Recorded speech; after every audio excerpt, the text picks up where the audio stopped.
at Shepherd Self Storage here in Boardman, Ohio with the 4th annual Street Scene Car and Bike Show with special guest Krysta Sylvester. I'm so happy to be here, and I'm so happy that the sky is blue and the sun is out. Complete opposite of last year, huh? Complete opposite, and you can tell because, as you can see, the show hasn't even started yet, and we're loaded with cars. We're running out of parking spaces. And I'm smiling ear to ear too. Last year I was frowning, but what a great day we have. 0% chance of rain. That's right, and this is for a great cause again this year. And with this kind of turnout, we can help even more people. And that's the most important thing, is the message that's behind this. You got it, Krysta. So, what do you think? I think we should go inside and check it out.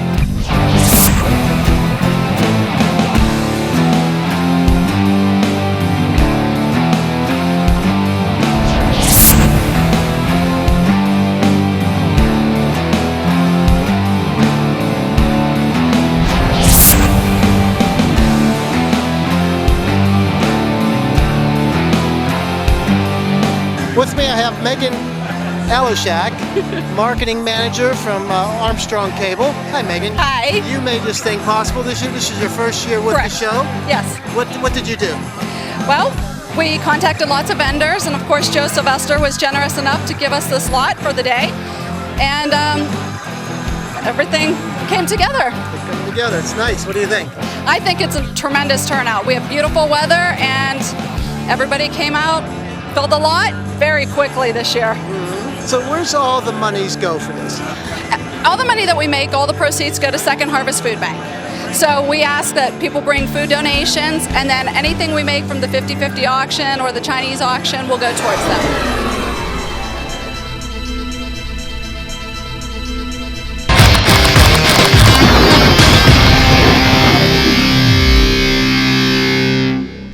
With me I have Don Snyder and Doug Dunkel here with Don has, this is his car, is 68? 68 Roadrunner. Plymouth Roadrunner, original Sox and Martin car. Oh, definitely. Growing up, Sox and Martin was everything, everything. This is the original Sox, one of the originals. They had a whole bunch of cars that they raced. A lot of clones out there, but this is the one. And this is Ronnie Sox raced this one, right? Yeah, Ronnie Sox. Okay.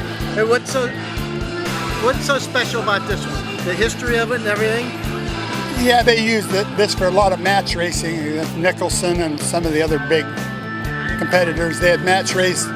They'd advertise a match race coming to your town local. Right. And they'd have 3 or 4 of these heavy-duty cars. Oh, okay, so there was a big business in Sox and Martin. Oh yeah. Okay, I didn't realize that.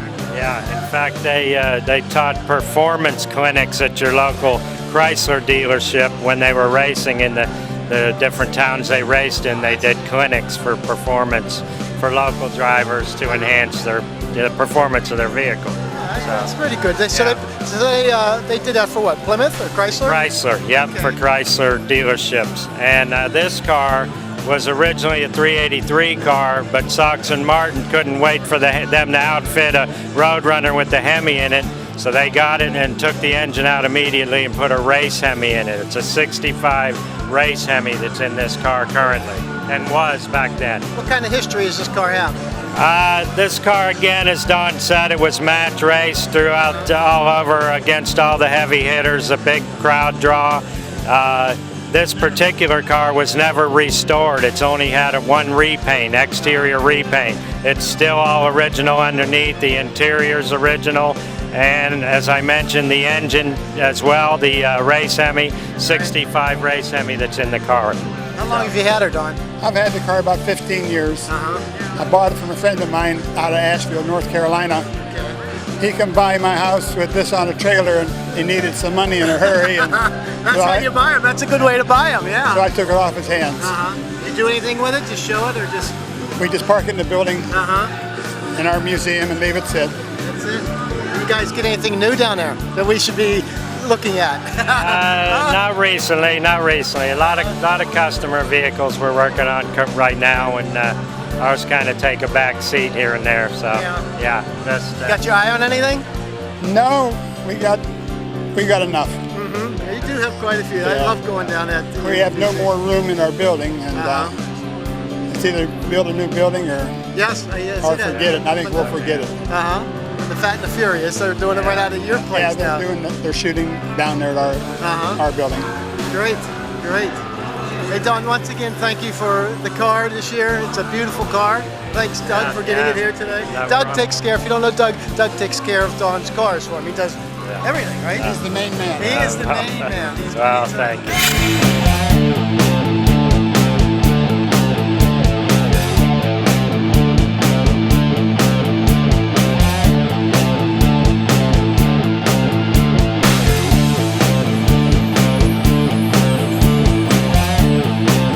Hi guys, I'm here with Rick Baraduce.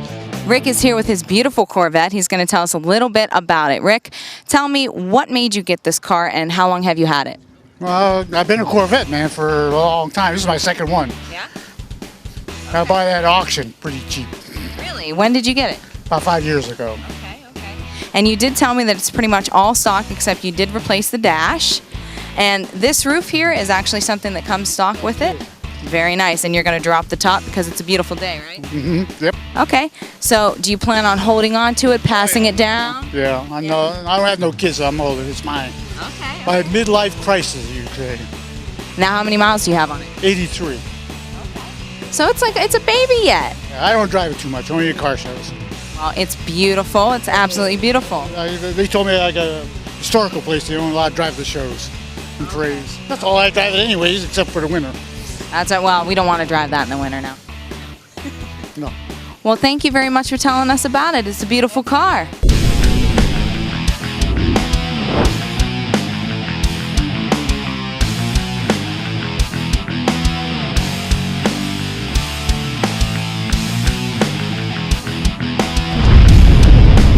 With me, I have Frank Tombo with his 63 Dodge.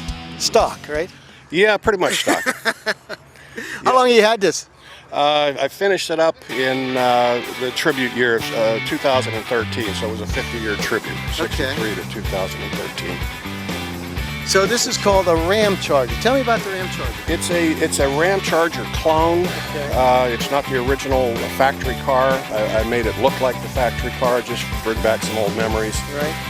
It's registered with RAMCHARGER. It's a trademark car.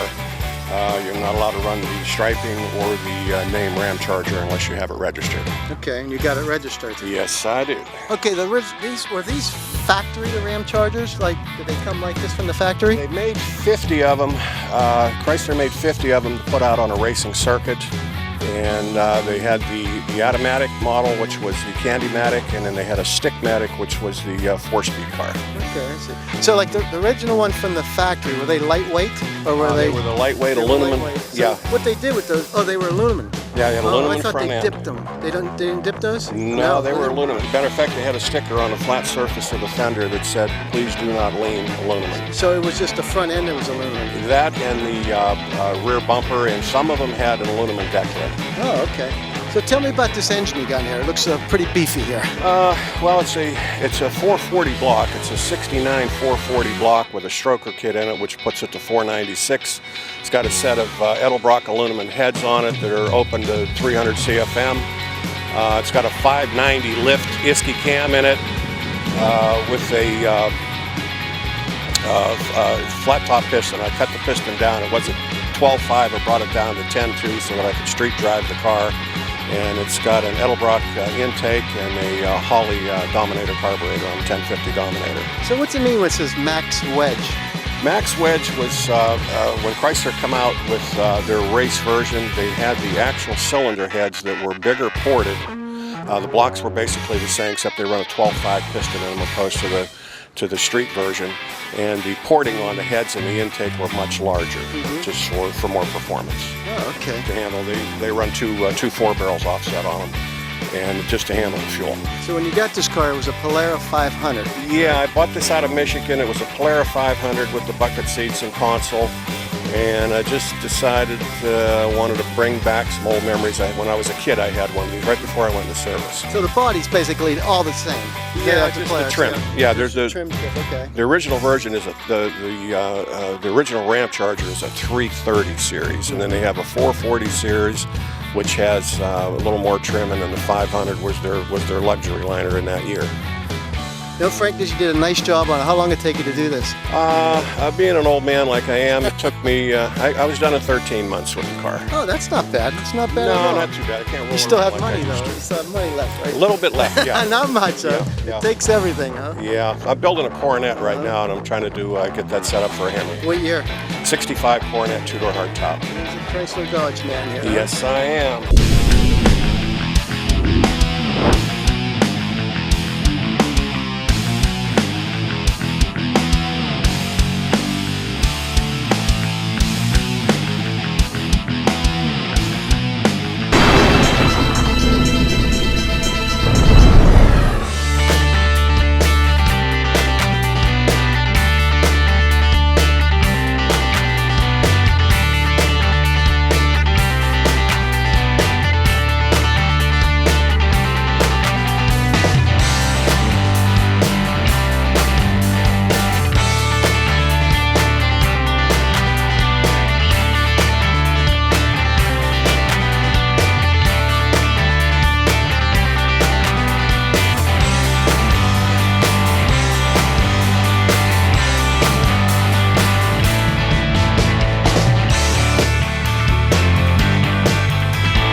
Everybody, I'm here at the Armstrong Street Scene Show with Jeff Clear. Jeff was here last year and he had an unbelievable truck. And before we talk about the truck that he has here that I think tops it, speaking of tops, why don't you tell us what happened to your other vehicle that was here last year that everybody talked so much about? Oh, it was heartbreaking. We put a lot of blood, sweat, and tears into the truck we were building for SEMA last year, and on the way out, the transporter hit an overpass, caved the entire roof in, and there was a lot of, are you still going to go in the show and all of that, and we decided, you know what, we put so much into this truck, yeah, we're going to put it in the show anyway, and it worked out really good for all of our build partners. There was a lot of social media attention, and a lot of people came to see the truck just to see how bad the damage was, so it worked out really well. Right, and I remember seeing it, and you know what? It still looked unbelievable. Even with some of the damage, it still looked good. You made a nice product. And now this year, it's funny because you actually have a local guy, Joe Sylvester, who's actually my brother. He's going to be helping you haul this one to SEMA this year. Yes, he is. I have nothing to worry about this year. Joe's a great guy, and he's got a killer rig too, so it's going to look really good going down the road. It'll match the nice truck that you have. The truck is even in the color. So let's turn around and take a look at this beautiful truck. Tell me a little bit about it. It's a 2015 Silverado. What inspired the color theme, first off? Because last year was black and green, that voodoo theme.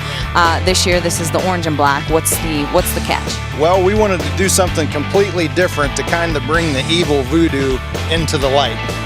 So we named the truck Solaris, which is Latin for of the sun, and you can see this killer GM paint job is sunset orange metallic. It just sparkles in the sun, and that's kind of where we went with that.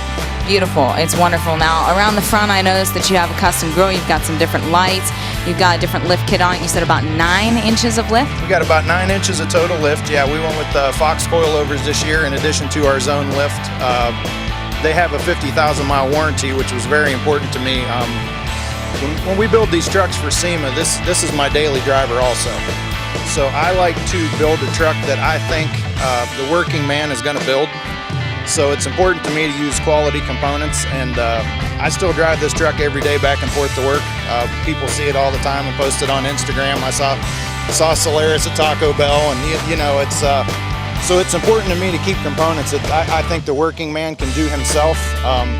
I have 5 daughters, and my wife and daughters go in the garage with me in the evenings and weekends, and they help me. Those are my kind of girls. Yeah, they're awesome. I mean, they help me do the mods to the truck, and I think that's important to me. We need to keep the kids involved in the automotive aftermarket, and I like good quality stuff, so that's where we're going. It clearly shows. It clearly shows. Now, you said that it's a daily driver, and you do have the 9-inch lift. You do have the Fox coilovers. How is the ride with those in comparison to, you know, a stock truck? The ride is surprisingly good. We have 35-inch tires. We had them mounted and balanced at a local shop in Cortland, and the truck actually drives better than new. The coilovers really absorb the bumps on the road, and I'm really happy with the ride. So are you going to build a monster truck next, since they're famous for using coilovers? We are actually already in the plans for our 2016 SEMA truck, and it will be significantly bigger than this one. Yes. Very cool. I'm going to see you out at SEMA now. And the last thing I like to focus on is the back side of the truck as we come around, because a lot of people forget. You know, they do the front and they forget the back. They forget what people are seeing when they drive by. And I love that you do the metal militia, but this year it's not just the tips. You said you did the full system, correct? Yes, we did the full metal militia catback system. It's a 3-inch head pipe into the muffler and a 4-inch tailpipe. It has a beautiful sound, and it's got that really killer metal militia tip on there.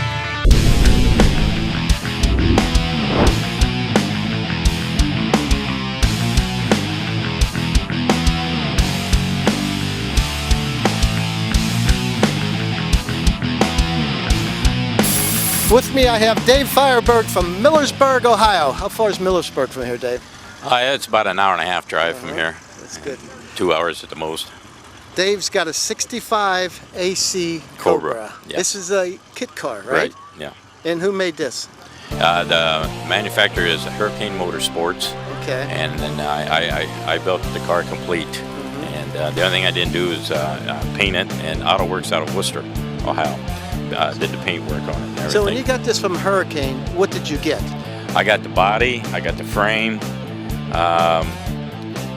basically the interior as far as the seats and the carpet, and windshield. I got everything, but I got the exhaust. I didn't get the tires, wheels, or motor and transmission.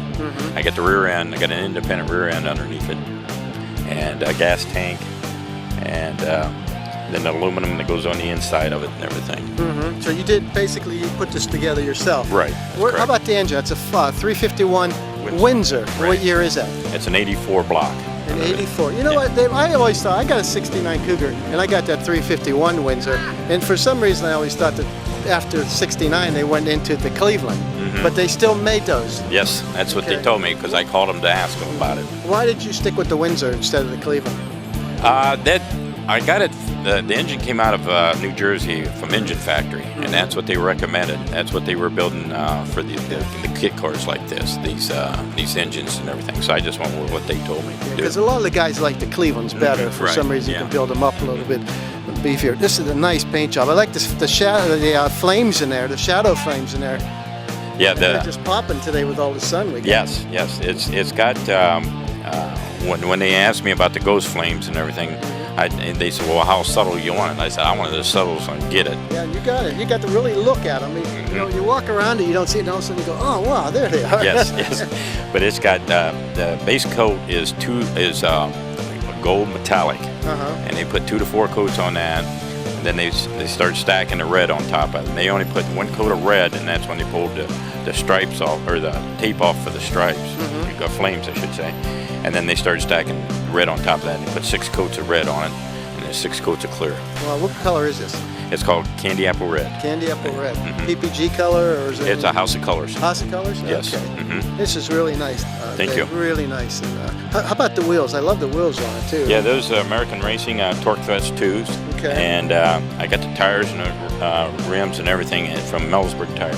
Okay, what size are those? Those are, the fronts are 235, 45, 17. The 17s in the front. Yeah, and the 17s in the back, but those are 17s in the back? Yeah, those are 17s, but they're 11 inches wide. Oh, okay. I was gonna say they look bigger. I thought they were like 19s or something like that. It's a 275, and where the front ones are 235s. And yeah, they're 17s. Let me ask you one other question before we go here. How about the frame on this? What's this sitting on? It's the frame that came with it is the box tubular type frame and everything. Okay, so they make their own frame. Right, okay, right. So nothing like Mustang 2 front end on it. Right, like yeah, that. yeah. Okay.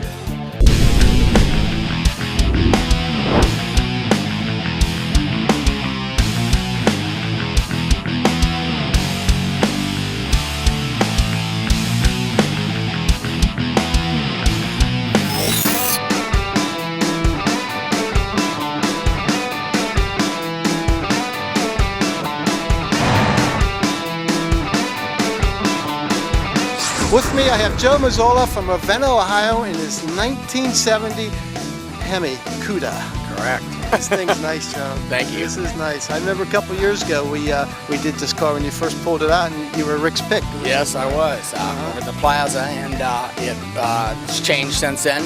We usually every winter we do a little something different to it just to change it up. Like I say, we've owned that car since 1973. Bought it right out of high school. Couldn't get insurance. Gas was like 50 cents a gallon. Who was going to pay that? So we started drag racing it.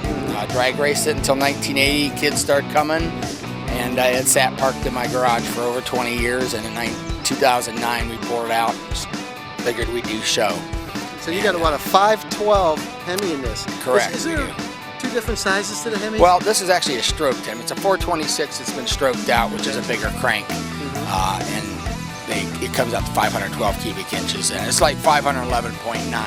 Right. But who wants to put all that on your paper? How fast are you on the strip? Never had it on the strip with this motor. Never okay, have. how fast are you on the road? I tell you what, we used to run like 1190s with the other engine in it, and this one's got a lot more power than the other one, so we'll just have to take it from there. Is it street legal? Yes, absolutely. I love the paint on this. This looks like someone just poured it on. Yeah, we had RSM out of Brook Park up in Cleveland did this car for me, and he does custom cars and marine boats. So, when you do boats, you got to be good. So you got someone just going into the hobby, okay, and they want a nice paint job. This is an exceptional one. You look at this and it's just absolutely perfect. How much money would you have into this? Well, normally you'd have probably about $18,000 doing something like this. Yeah, people think it's cheap. They're like, I get a nice one for $2,000. It used to be. Yeah. But things have changed, and nothing's cheap anymore. Right. So you got about $18,000. If you want a really good paint job, you got to pay. We got one of our guys here from Ohio Restoration, Nate Miller. He does Mustangs, and he goes up to $50,000 for a paint job. And I said, you've got to be kidding. 50 grand for a paint job. Exactly. This car is I've owned it, like I say, it was 2 years old when I got it back in '73. I'm sorry, that'd be 3 years old, so 70. And it was never wrecked. It was actually a repo at the bank. Paid $1,400 for it. Which was a lot of money back then. Yeah. Was it always black? And, no, it was actually that sublime green with a black vinyl roof, and we did that for a year, but I was just never I like them better keen without on the that. vinyl roof on. Yeah. Let me ask you a question here also. You see these cars and you see Plymouth Barracuda and then you see Plymouth CUDA. There's a difference, right? Correct, there is. The Barracuda is your standard car, 6-cylinder 318. There's even some body mod changes. We know on the fenders, the Barracuda has a smaller opening in the wheel well openings. The car's and it's not, the frame and everything's just not set up like for the big horsepower motors. So when you start getting into your 340s, 383, 440s, Hemis, they actually call them CUDAs. They call them CUDAs, so people knew the difference between a high performance and just a regular standard car. That's the regular name. It's not a Barracuda, it's a CUDA. Right. Got the big... And you can tell that on the doors, they'll say CUDA. If you see a Barracuda on the doors, it says Barracuda on the inside.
Hi everybody, I'm here with Max.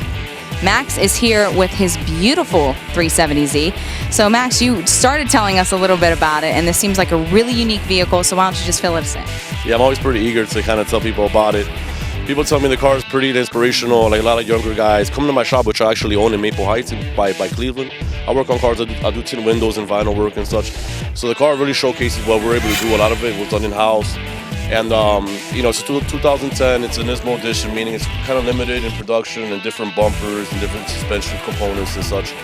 And the car has a twin turbo setup, which really, you know, doubles the output of the car to about 700 horsepower. Fun car, you know, kind of dangerous, you know, it's kind of fun.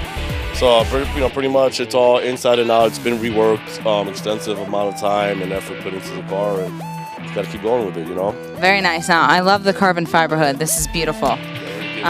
Yeah, and you even carried it along the back. I mean, that's beautiful. Great work done to it. Now, what size rims and tires do you have now? These are not stock, I know that. These are custom built wheels, actually 2 in the country. Waited about 12 months for them. 20-inch rims, which is an upgrade from the factory 19s. You know, just fill the car in a little bit more. Whenever I do want to put it on the track, I go down to an 18-inch rim, which allows me to have a better tire, more traction. And yeah, so I mean, I like them a lot, but it's gonna go through some changes. I change it all the time, can't keep myself occupied, you know what I mean? It's a good hobby. Now, do you drive it as a daily driver? No, I do not. No, I drive it only pretty much on the weekends, try to keep the mileage low, you know, and keep all the wear and tear on it as low as possible, being that it has such a high output. It's really stressful on all the components of the car. Kind of want to use it sparingly, you know what I mean? Now, one last question. How many people roll up next to you and go, race me? Not many. Not many. People give me thumbs up all the time, or people message me and come to my shop. I leave it out front and they tell me it's really nice. And kids come up to me and tell me, you know, they want to do the stuff I do. So that's the best part of all, you know, it's having a positive, setting a positive example. You know, that's what it's all about.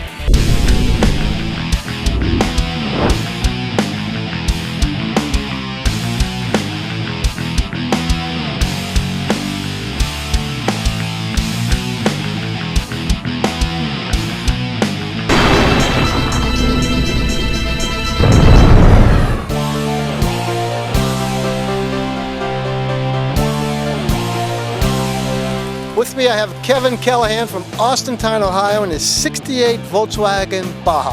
How's it going? Good, Rick. This is an eye catcher here, huh? Yeah, this one's fun to show. Fun to show, fun to race too. Did you race it? Yeah, it has been raced. It's been drag raced a couple times. I see all the trophies in there and everything. Who raced it?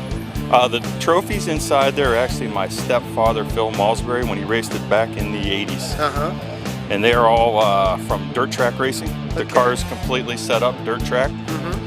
It sat outside for 20 years and we just brought it out and restored it. But he raced a circuit through Negley and up in Parkman for points.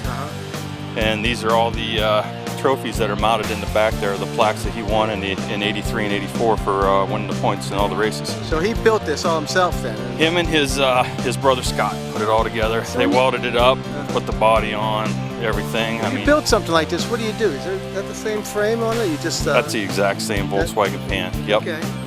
Yep. It's just beefed up so that it'll handle the abuse out in the dirt. I think you beefed up that engine a little bit too, huh? Yeah. The engine's a 2332. It was built down at Jim's Custom VW. It's probably got about 160, 175 horsepower around there. And the transmission's a custom built transmission. It was put together. It's a 4-speed, custom built. Simpson Racing built the transmission for it. Okay. And it goes pretty good.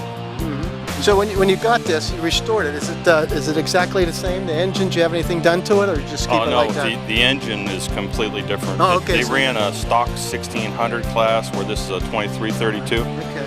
So the engine was pretty much put together so we could bring it out and show it off and everything, and do a little drag racing with it. Yeah, you're gonna. I think it looks like this thing would just do wheelies like crazy, does it? Yeah, it'll pull the wheels off the ground. Yeah, because the back end's so heavy. This thing can't weigh much. How much do you think it weighs? It weighed 1,200 pounds before we put the engine in.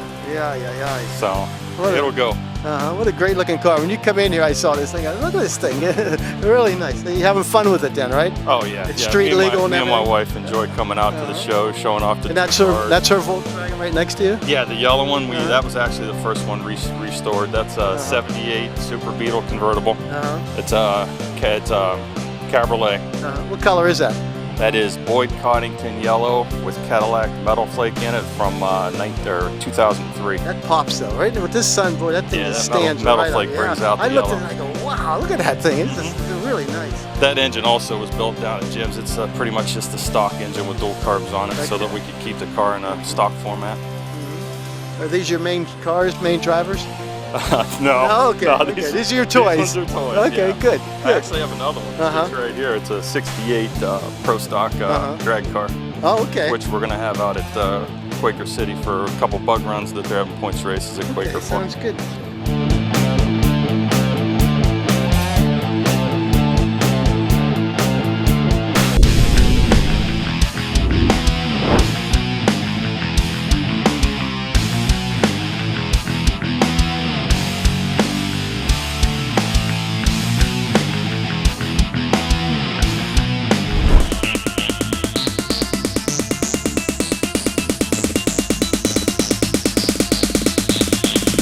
We're here at the Armstrong street scene car on this beautiful day, and I'm here with Keith. Keith is here to show us this beautiful hand-painted vehicle. So let's start off by saying, what kind of car is it and what made you get it? 1937 Ford Coupe. What made me get it? That was one of my dream cars. You and my father. Yep. Now, one of the nice things about it is this paint job. This is the first thing that we noticed when we walked by. Beautiful color variation, the way that it was done, and they carried it all throughout the vehicle. Tell us who did it, and was it like this when you bought it? Yes, it was like this, and then the flames were done. It was painted, and then all the pinstriping on the dash of the car, the outlines on the flames, and the trunk lid, if you get a chance to look at the trunk lid, was done by Guy Shively. It's beautiful, and he even carried it through to the engine, which I love that. I love it. It didn't miss a thing. Now, clearly this is not a daily driver. Nope.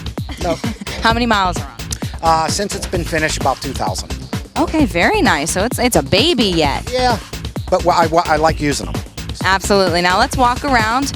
Definitely want to finish off with taking a look at, first off, love how he carried it through to the inside. That's absolutely beautiful. Love the stick knob. Yeah, and it has power windows, power seats, heated seats, has heat and air. Wow. It's like the cream to the crop. Yeah. Very nice. And around here, looks like, are you a music guy? You got a really nice amp back here. It's nice. It's too small of a cab in there to really crank it up, but it's there if I want it. There you go. Hey, that's what people ask me about power. What do you need all that power for? In case, just because I want it, right? Absolutely. I love this. Go ahead and close that down. Beautiful. Black fly. Anything to do with you, or? It's just black, and occasionally it gets to fly.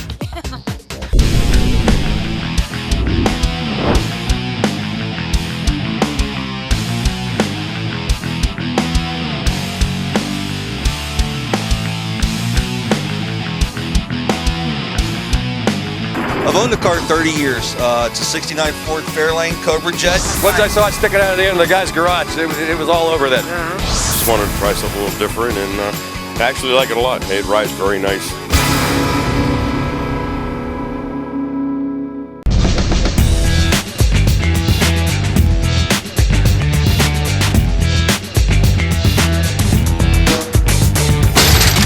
Welcome to Tech Tips. Today we're at Buckeye Restoration. I got Nate Miller with me and Kevin. Good to see you again, Rick. What we got going on today? Well, what we got going today is we're going to show you guys how to butt weld a patch and do a repair the way it's supposed to be done. Okay. Kevin, who's a certified welder here, is even better than I am, and he's going to show you how to do it. Okay. First thing I'm going to do is just lay out a nice square with some tape for where a patch is going to go, just so that we have a nice straight line to cut with. When you're cutting the metal, you don't want to let it spin too fast, or else it'll heat up the original piece and it can lead to warpage. So we'll just start off with a little slow cut just to eat some metal away to get a line.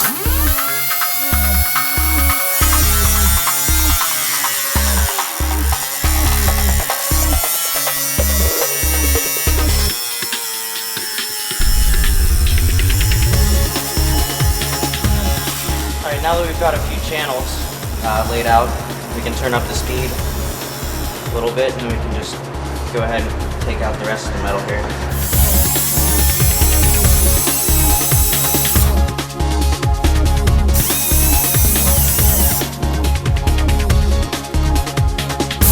Now we can just go ahead and lay some tape over this hole and actually cut the tape out using a razor and then transfer the cutout onto a new piece of steel.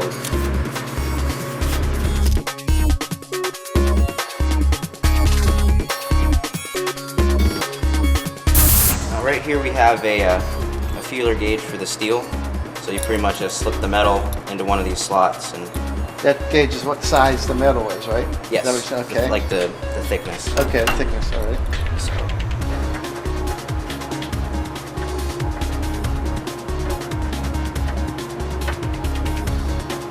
So that looks to me like 18 gauge steel right there.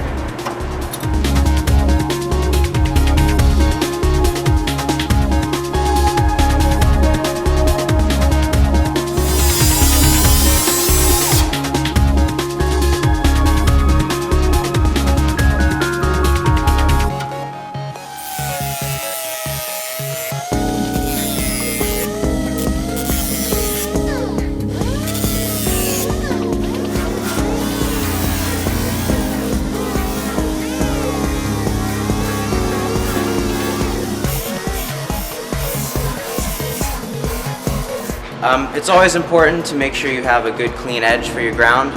If there's not, you can have all sorts of problems. Basically, it'll be a lot harder to weld and you won't be able to get a good contact. Another thing that's very important when welding thin metal, heat is the enemy. If you let the metal get heated up too much, it'll just warp and you'll end up with all sorts of unsightly waves. So when welding a piece into some sheet metal like this, you just want to start with a few tacks and cool it off as you go, and then just fill in the spaces in between until you have a solid bead all the way around.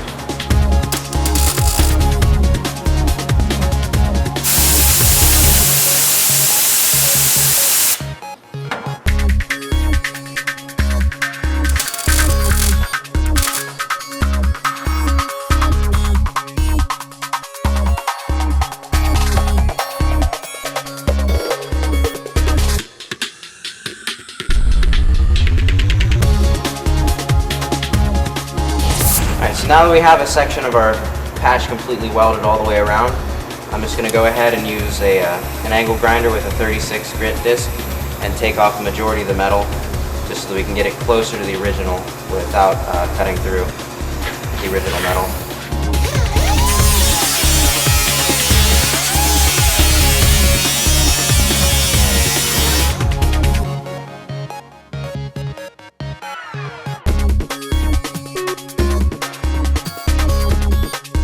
So if I had a big patch, we'd have to do the same thing, spot weld, all the way yes. around. This little patch here, through the wonders of television and editing and everything, it took us, what, 45 minutes to do that? More or less, yes. 45 minutes to do that, and we cut it down to, what, 3 or 4 minutes.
Guys, I'm here with Wayne from Columbiana County. Wayne, how you doing on today's beautiful day? Beautiful day. Good day for a car show. Absolutely, and your car almost matches the beautiful sky. It is. It's Washington blue. And that's a stock color, I believe. It's a stock color. Very nice. Now tell me year and make of this vehicle for those of us that aren't. Okay, it's a 1937 Ford, but they call it a two-door, and that's T-U-D-O-R, I believe, two-door humpback, because of the projection of the trunk. Yes, and you showed us that earlier, and that's a really unique feature. And then you also showed us how far down the engine sits in here, and we said, well, how do you work on it? It is hard to get at. These panels with a bolt here and a screw here, they're not fastened. You lift them off, and you can get right down in. And it really looks nice without the panels, but at a show, you leave them on. Okay. Now, how many shows have you taken this beauty to? I've had them numerous. None this year. I'm falling behind. Been to Hermitage, just a selection. Salem at Arby's Group, just anywhere. It's falling down this year. I haven't. This is the first time I had it out. Have you? You've entered it in today's. Oh yeah, it's entered today. There's not a lot of stock vehicles around, like the truck next to me, stock. This is all stock. They're all hot rodded, but we just prefer not to hot rod them. This is the way Henry made it. That's right, and I'm sure you don't want to drive like a hot rodder because you said that you still have cable brakes. So tell us a little bit about that, with how long it takes you to stop. With cable brakes, see, Ford was way behind in hydraulic, so 39 was the first year. This is cable, and you have to prepare for a red light maybe a long time before, because it don't stop that quick. But it's great. Well, it sure does look great, and I know Rick's been chomping at the bit wanting to ask you a couple more questions about this beautiful. So, Rick, why don't you take it over? What's that? Those Firestone tires. That's they say Harvey Firestone was born in Columbiana, raised in Columbiana, donated to They park. had the big race, they had the big track out there and everything. Yes, That's Firestone, so we're loyal to Firestone. This has where would you buy those at? Coker tire. Okay, Coker tire, and just these are repos, made huh? out of the same mold as the originals. Coker does that with all the Coker tires. does that with all the tires, so this is where these come from. The radial stuff? No, They're not? these are bias. Oh, okay. And you bump for a while, but just to keep it original, we did. Okay, it looks about everything is original on here that you see. It was a frame off. Took the frame off, and sort Who of did it? You did it yourself? Yes, between myself and son-in-law, Steve Nyheisel, and I should mention because he's a co-owner. He spends the money and I do the work. Oh, that's the good deal, and you have the fun with it today. And the fun with it, So when right. you say it's all original, it's restored to original, right? Restored to original. That's the key, right? Right. Restored And to original, because the original would be original paint and everything, This right? is not original paint, but it is original color. Original color. Washington blue. How many horsepower you got in this thing? 85 horse. Well, it moves, huh? It still moves, but 85 horse, and it's a flat head. That means the valves are in the head, not overhead valves like the truck next to me. So, and it's an engine that Ford still should be making it. It's a good one. Good, reliable engine. Those the ones they hot rodded? They hot rodded them. Yeah. They had them all hot rodded. See, they were 1932 through 1953, and then they went to the overheads. Wayne, we had you on the show a couple of years ago. What did you have then? I'm trying to think. I can't remember. A 39 half-ton Ford pickup, cream color, which is still my favorite.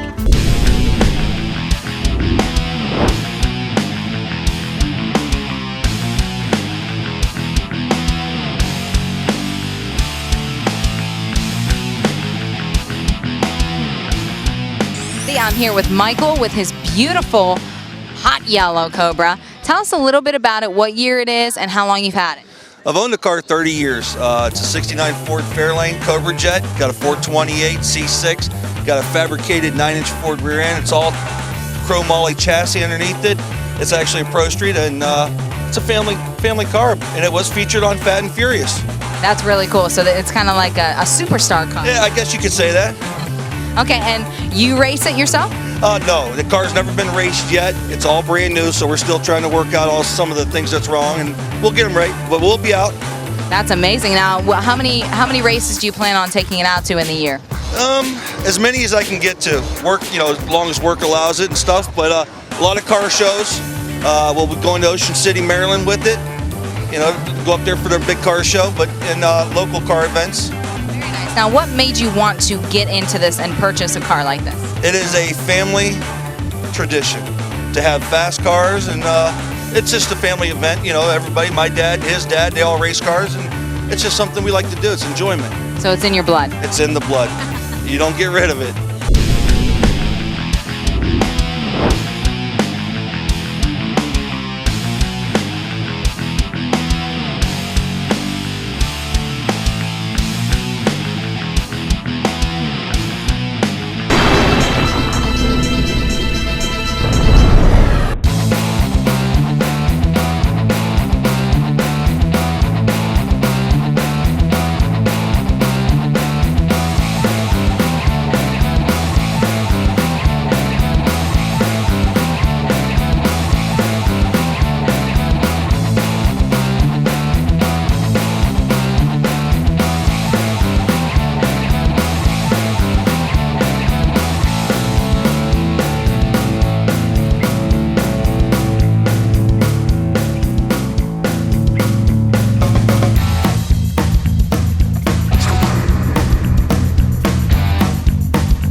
You're watching Armstrong Street Scene on a beautiful Sunday.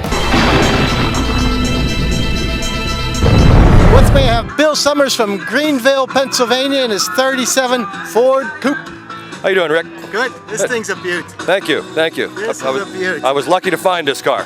Where'd you find it at? It was actually on eBay. It was down in a little small town below Pittsburgh, and I made the mistake of actually going down and take a look at the car. How could you not buy it? Huh? No, I couldn't. Once I saw it sticking out of the end of the guy's garage, it was all over then. Yeah. I see you got something nice tucked underneath that hood there. What is that? Yeah, that's a Corvette LS1. It's a 1999 Corvette LS1 motor. It was a brand new crate motor they put in the car when they built this. This car was actually built in 1999 in San Bernardino, California. Believe it or not, I'm the 6th owner of this car. You know, and as nice as the top is, I mean, the interior is a Gabe Lopez interior. He's the one that did all the interiors for I love it. I was checking that out. All leather, right? And yes, all leather. Even the headliner's leather. What kind of steering column you got in this? That is an I Did It steering column. How about the gauges and everything? Gauges are all, I believe they're Stuart Warner. Okay. Seats are Wise Guys, low car shifter, you know, Budnick billet steering wheel, billet pedals. How many speeds? It's a 4-speed automatic. That's an automatic? Yes. Yep, Looks like a... Well, they all would have had a big long shifter in them like that, because that gives you the nostalgia look, and you still have the automatic transmission to boot. Yeah. And actually, I don't know if your cameraman can get down here, but the best part of the car is actually underneath the car. It's got a CUDA rear end underneath this thing. It's an independent 9-inch rear end. It's all polished stainless steel and chrome and billet aluminum underneath there. Well, you got this thing right down to the T, man. It's beautiful. Look at the trunk and everything. Looking good. Thanks. Yeah, it's just air ride? Yep, it's got bling in all the right places. Yeah, it sure does. Yeah. How about the frame and everything? What do you got there, the chassis?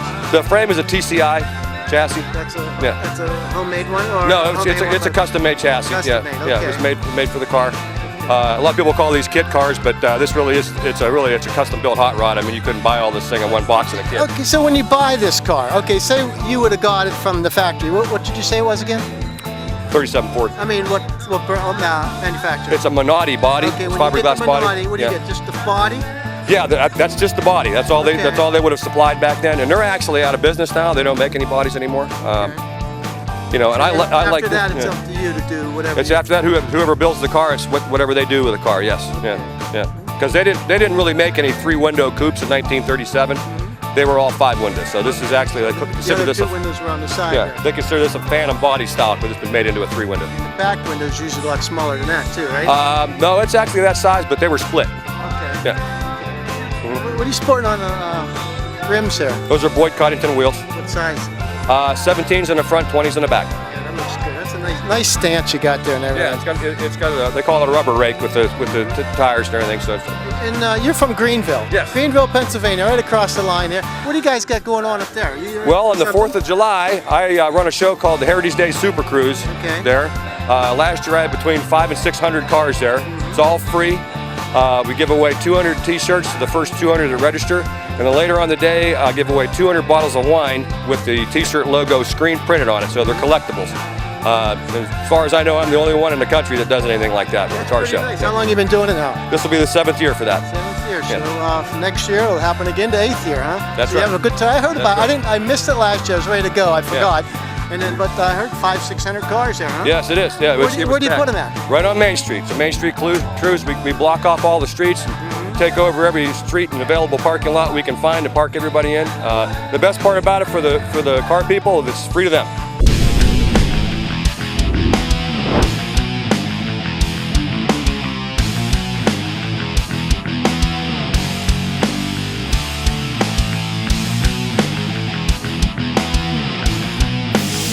We are here at the Armstrong Street Scene Car and Bike Show with this amazing track car.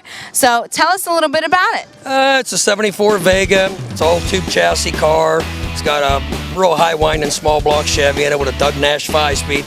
We kind of built it to run the old Pro Stock cars. Back in the 70s, everybody ran Vegas and stuff for Pro Stock.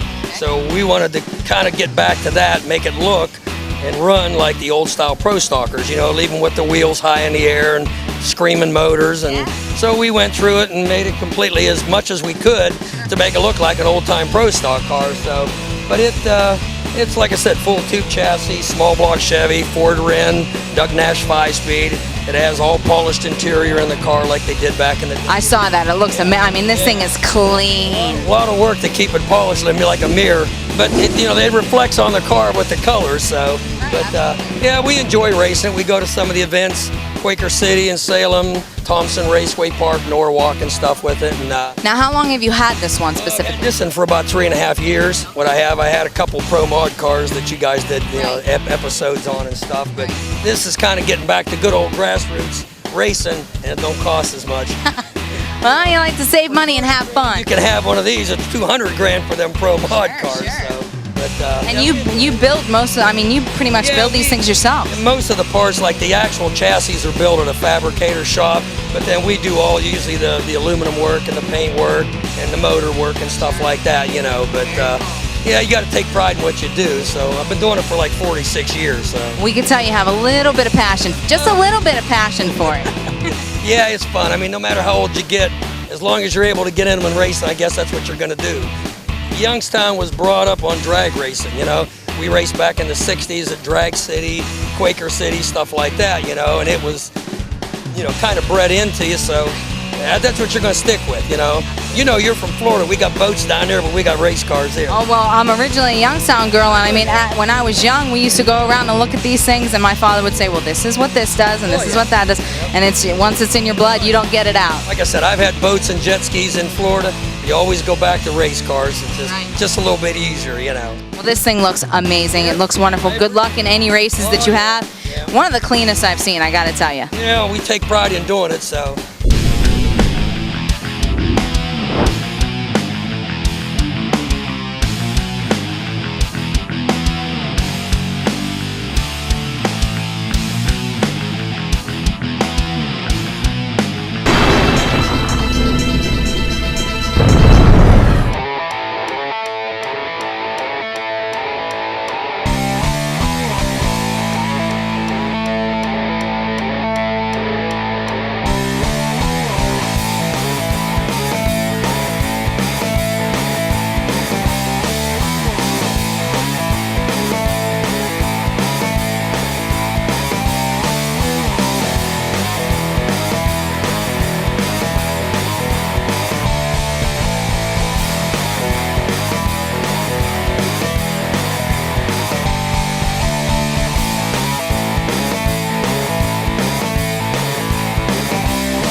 With me, I have Jimmy Naples with his Indian, a 2015, brand new one. 2016. 20, wait a second, it's only 2015. He's out already. These are out. These are early production, 2016. So what do they call this model? It's the Chief Dark Horse. The Dark Horse. They got the matte finish and everything. Pretty neat. Pretty nice. You just get it. I've had it about a month. Tell me about it. It's got a 111 motor in it, 6-speed transmission. That's an Indian motor. It's an Indian motor. They produce their own motors. It's made, Polaris actually owns Indian now. Yeah. And they produce the Victory and the Indian line. Oh, okay. Okay. So, yeah, it's got a 6-speed transmission in it. You know, we put the stage 1 exhaust on it, stage 1 air cleaner on it, and a little custom touch, personal touches. That's what makes it look nice. Personal touches to it, but this is basically the way the bike comes from Indian. Okay. Wow. Yep. Looks good. Looks very good. Thank you. What made you get an Indian over a Harley or? Yeah, I've always had Harleys, and I've been off. Different? Yeah, I'm not. How can I say, not mainstream. So I just wanted to do something different, and I've had choppers over the years and stuff, and I just wanted to try something a little different, and I actually like it a lot. It rides very nice. It's got a single monoshock suspension on it, and it rides real nice bike. More than enough power with the 111 in it. Yep.